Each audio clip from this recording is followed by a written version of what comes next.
Hello स्टूडेंटों, good morning. आज हम BA part third subject sociology का टॉपिक पढ़ेंगे, अतिरिक्त मूल्य का सिद्धांत। अतिरिक्त मूल्य का सिद्धांत। ठीक है, कार्ल मार्क्स। ठीक है, जो कार्ल मार्क्स है उनका अतिरिक्त मूल्य का सिद्धांत हमने लास्ट वीडियो में पढ़ा था। कुछ हमने पढ़ाया था आपको कार्ल मार्क्स का अतिरिक्त मूल्य का सिद्धांत। यानी कि जो कार्ल मार्क्स थे उन्होंने अपने जो वर्ग संघर्ष का सिद्धांत दिया था, यानी कि कार्ल मार्क्स ने अपने जो वर्ग संघर्ष का सिद्धांत दिया था, उनके जो विभिन्न कारण बताए थे कार्ल मार्क्स ने वर्ग संघर्ष के, उन कारणों में से एक कारण वर्ग संघर्ष का जो माना गया था वो अतिरिक्त मूल्य को माना गया था। ठीक है, कार्ल मार्क्स के जो वर्ग संघर्ष का सिद्धांत था, उनके जो विभिन्न कारण थे वर्ग संघर्ष के सिद्धांत के, उन विभिन्न कारणों में से जो एक कारण माना गया था वर्ग संघर्ष का, वो अतिरिक्त मूल्य को माना गया था। यानी कि अतिरिक्त मूल्य को वर्ग संघर्ष का एक कारण माना गया था। तो कार्ल मार्क्स ने, जो कार्ल मार्क्स थे, इन्होंने अपनी पुस्तक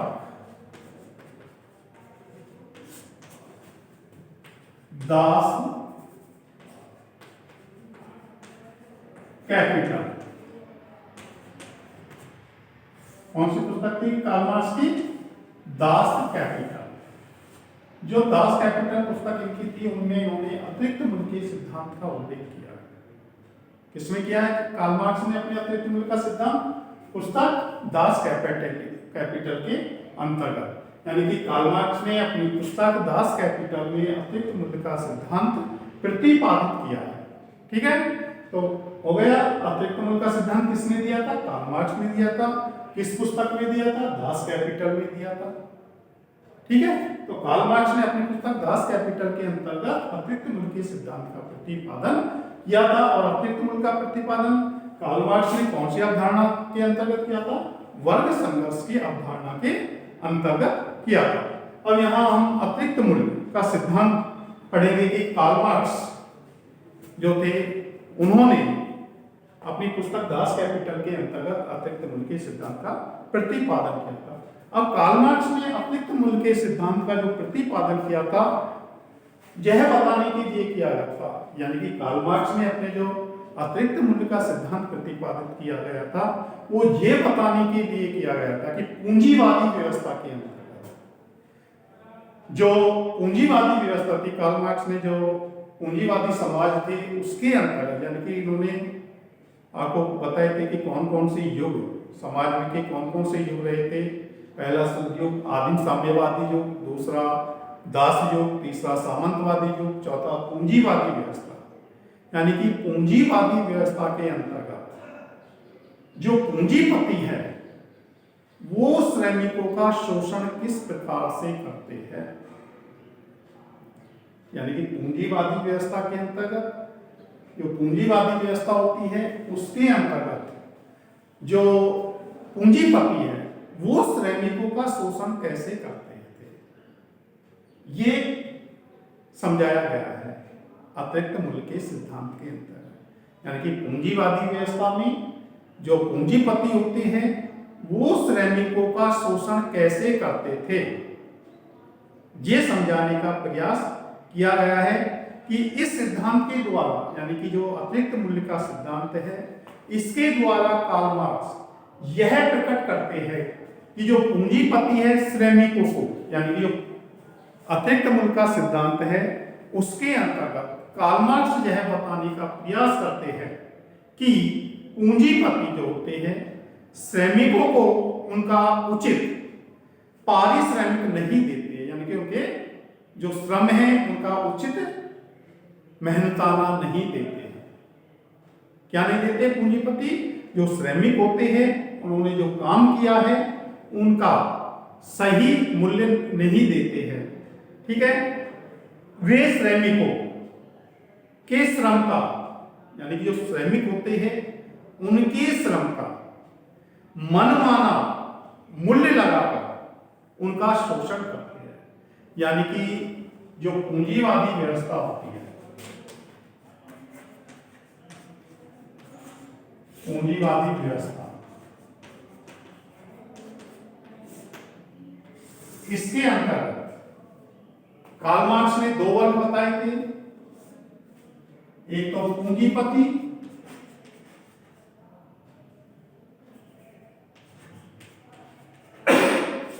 और दूसरा श्रमिक। पूंजीपति वर्ग और श्रमिक वर्ग, ठीक है।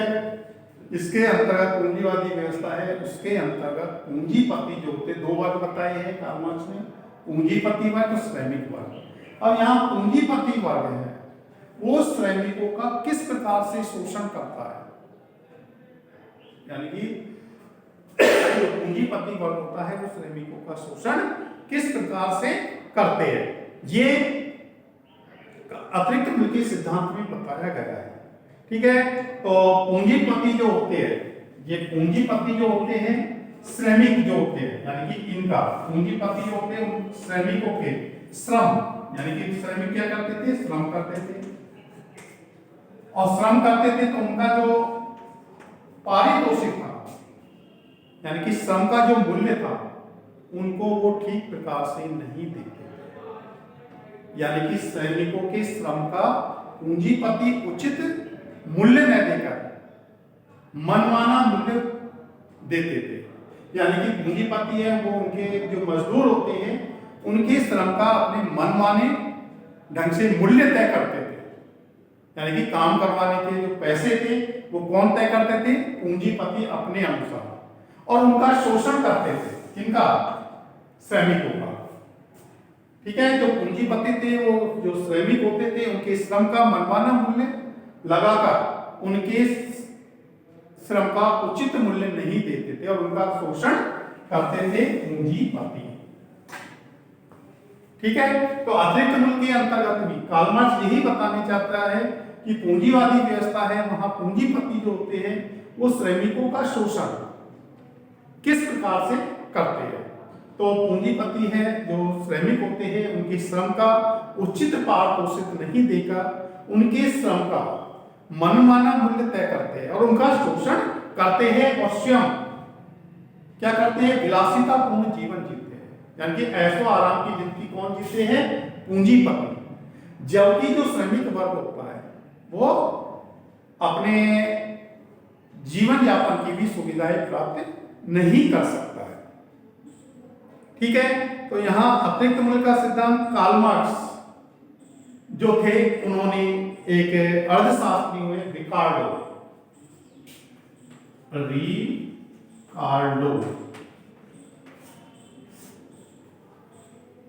कार्ल मार्क्स ने जो अतिरिक्त मूल्य का सिद्धांत है वो रिकार्डो से प्राप्त किया है, ठीक है। जो अतिरिक्त मूल्य का सिद्धांत है वो किससे प्राप्त किया था, समाजशास्त्र अर्थशास्त्री थे रिकार्डो, उनसे अतिरिक्त मूल्य का सिद्धांत ग्रहण किया था कार्ल मार्क्स ने। कई बार आपसे क्वेश्चन भी पूछा जा सकता है कि कार्ल मार्क्स ने अतिरिक्त मूल्य का सिद्धांत किससे ग्रहण किया था, अर्थशास्त्री रिकार्डो से प्राप्त किया था, ठीक है।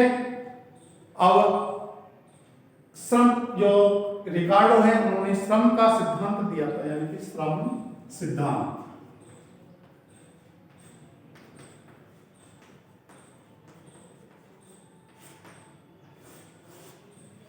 श्रम का सिद्धांत दिया था।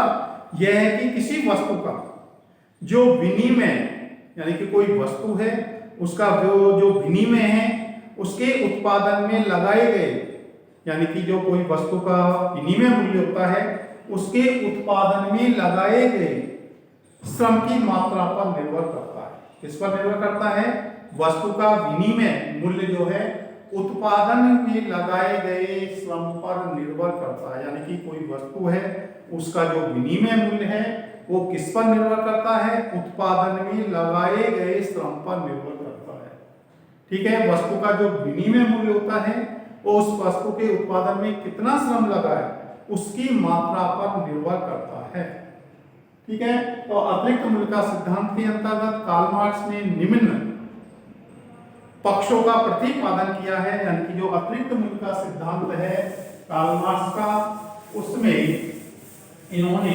निम्न पक्षों का उल्लेख किया है। ठीक है। पहला है मूल्य का अर्थ, जो हमने पहले भी आपको बताया था, मूल्य का अर्थ। ठीक है। अतिरिक्त मूल्य के अंतर्गत कार्ल मार्क्स ने उन्होंने जो अतिरिक्त मूल्य का सिद्धांत दिया था उसके निम्न पक्ष है। पहला हम पढ़ेंगे मूल्य का अर्थ। साधारणतः मूल्य शब्द का अर्थ दो अर्थों से लगाया जाता है। साधारणतः जो मूल्य शब्द है उनके दो अर्थ लगाए जाते हैं। क्या अर्थ लगाए जाते हैं? साधारण रूप से मूल्य के दो अर्थ लगाए जाते हैं, उपयोगी मूल्य और विनिमय मूल्य। कौन कौन सा? पहला उपयोगी मूल्य और दूसरा है विनिमय मूल्य। ठीक है। साधारण रूप से मूल्य का जो अर्थ लगाए जाते हैं, दो अर्थ लगाए जाते हैं, उपयोगी मूल्य और विनिमय मूल्य। ठीक है। उपयोगी मूल्य जो होता है किसी वस्तु की उपयोगिता, यानी जो उपयोगी मूल्य होता है वो किसी वस्तु की उपयोगिता या आवश्यकता, यानी कि जो उपयोगिता है या आवश्यकता है व्यक्ति के लिए कितनी है, यानी कि कोई वस्तु है उसकी उपयोगिता या आवश्यकता व्यक्ति के लिए कितनी है,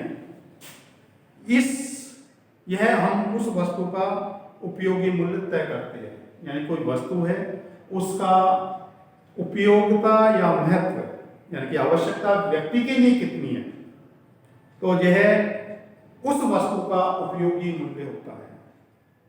जैसे उदाहरण के लिए प्यासे व्यक्ति के लिए पानी की उपयोगिता, जो यानी कि जो प्यासा व्यक्ति होता है उसके लिए पानी का जो उपयोगी मूल्य है, जबकि तृप्त व्यक्ति के लिए उसका कोई उपयोगी मूल्य नहीं है। भाई मान लो एक प्यासा व्यक्ति, अगर उसको एक घूंट पानी भी मिल जाए तो उसके लिए वो उपयोगी मूल्य है, नहीं है। मान लो एक प्यासा व्यक्ति अगर उसको एक घूंट कहीं से पानी मिल जाए तो उस व्यक्ति के लिए पानी का जो मूल्य है वो उपयोगी मूल्य है। जबकि अगर एक तृप्त व्यक्ति को पानी मिल जाता है तो उसके लिए वो कोई उपयोगी नहीं है, क्योंकि वो तो पहले से ही प्यासा नहीं है। लेकिन अगर प्यासे व्यक्ति को कहीं पर भी पानी मिल जाता है रेगिस्तान के अंतर्गत तो उसके लिए वो उपयोगी मूल्य होगा, जबकि एक तृप्त व्यक्ति के लिए उसका उपयोगी मूल्य नहीं होता। विनिमय मूल्य यानी कि बाजार का जो मूल्य होता है, विनिमय मूल्य का मतलब होता है बाजार का मूल्य। ठीक है। विनिमय मूल्य तब उपस्थित होता है जब किसी वस्तु का बाजार में बेचा जाता है, यानी कि विनिमय मूल्य तब उपस्थित होता है जब किसी वस्तु को बाजार में बेचा जाता है। बाजार में क्रेता से जो विक्रेता है जिस मूल्य पर, यानी कि बाजार के अंतर्गत जो क्रेता होता है विक्रेता से जिस मूल्य पर वस्तु खरीदता है, क्रेता से विक्रेता जिस मूल्य पर वस्तु को खरीदता है उसे विनिमय मूल्य कहते हैं। ठीक है। मूल्य का अर्थ समझ में आ गया, उपयोगी मूल्य और विनिमय मूल्य। दूसरा टॉपिक इन्होंने जो अतिरिक्त मूल्य के अंतर्गत कार्ल मार्क्स ने जो पक्ष रखा था वो था उपयोगी मूल्य और विनिमय मूल्य में अंतर। उपयोगी मूल्य और विनिमय मूल्य में अंतर। तो अभी हमने आपको बताया था उपयोगी मूल्य क्या होता है और विनिमय मूल्य क्या होता है, इन दोनों में अंतर क्या है। तो उपयोगी जो मूल्य होते हैं उसमें व्यक्ति की आवश्यकताओं को संतुष्टि निहित होती है, जबकि विनिमय मूल्य के अंतर्गत जो होता है कि अनुपात जिसके आधार पर एक वस्तु से दूसरी वस्तु को खरीदा जाता है या लिया जाता है, एक व्यक्ति से दूसरी वस्तु को जो लिया जाता है, तो ये उनका विनिमय मूल्य होता है। चौथा, मूल्य मानव श्रम पर आधारित है। जो इन्होंने तीसरा पक्ष रखा था, मूल्य जो होता है मानव श्रम पर निर्भर, इस पर निर्भर करता है मूल्य मानव की श्रम पर।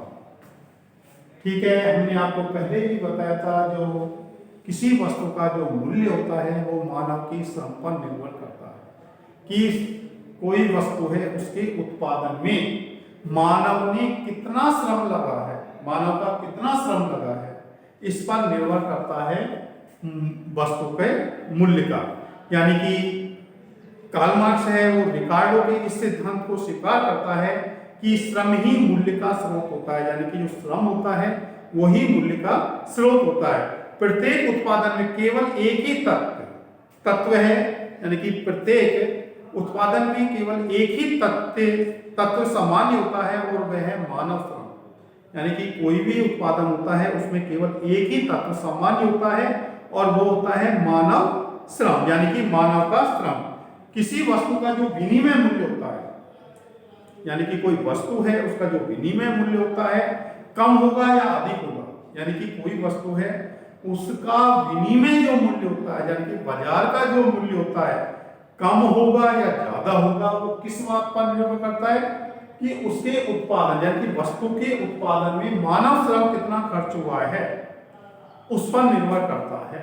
ठीक है, तो यानी कि किसी वस्तु का जो विनिमय मूल्य है वो किस पर निर्भर करता है कि अधिक होगा या कम होगा, वह इस बात पर निर्भर करता है कि उसके निर्माण और उत्पादन में कितना मानव श्रम लगा है। यानी कि किसी वस्तु का जो विनिमय मूल्य है वो इस बात पर निर्भर करता है कि उसके निर्माण, किसी वस्तु के निर्माण और उत्पादन में कितना मानव श्रम खर्च होता है, उसके आधार पर ही वस्तु का विनिमय मूल्य निर्भर करता है। इस प्रकार जो विनिमय मूल्य किसी वस्तु में लगे श्रम के समय, यानी कि कोई वस्तु है उसके जो विनिमय मूल्य होते हैं वो श्रम के समय पर द्वारा निर्धारित हो, यानी कि श्रम के समय द्वारा निर्धारित होते हैं विनिमय मूल्य। और श्रम काल का माप सप्ताह, जो श्रम की मात्रा का माप है वो उसकी अवधि से तय होता है। यानी जो श्रम की मात्रा का जो माप है वो उसकी अवधि से तय किया जाता है और श्रम काल का माप सप्ताहों में, दिनों में, घंटों में होता है। ठीक है, जो श्रम काल का समय है वो सप्ताहों के अंतर्गत, दिनों के अंतर्गत, घंटों के अंतर्गत निर्धारित होते हैं। ठीक है, तो श्रम द्वारा, यानी जो श्रम होता है उसके द्वारा उत्पादित सभी वस्तुएं इस बात का प्रमाण है कि वे उत्पादन में मानव का श्रम व्यय किया जाता है। यानी कि वस्तुओं इस बात का प्रमाण होती है, श्रम का द्वारा जो उत्पादित वस्तुएं होती है वो इस बात का प्रमाण होता है कि उत्पादन में मानव श्रम द्वारा जो व्यय किया गया है और उसके श्रम की मात्रा ही सामाजिक आवश्यकताओं के लिए उसके उत्पादन व्यय किया गया समय ही वस्तुओं के विनिमय मूल्य को निर्धारित करता है। संक्षेप में कार्ल मार्क्स का जो अतिरिक्त मूल्य का सिद्धांत है वो मानव जो मूल्य है, यानी कि जो कार्ल मार्क्स है अतिरिक्त मूल्य का सिद्धांत, इस मूल्य के श्रम पर सिद्धांत पर आधारित होता है कि सभी वस्तुओं का वास्तविक मूल्य जो होता है उसके उत्पादन में लगाए गए श्रम पर निर्भर करता है। धन्यवाद।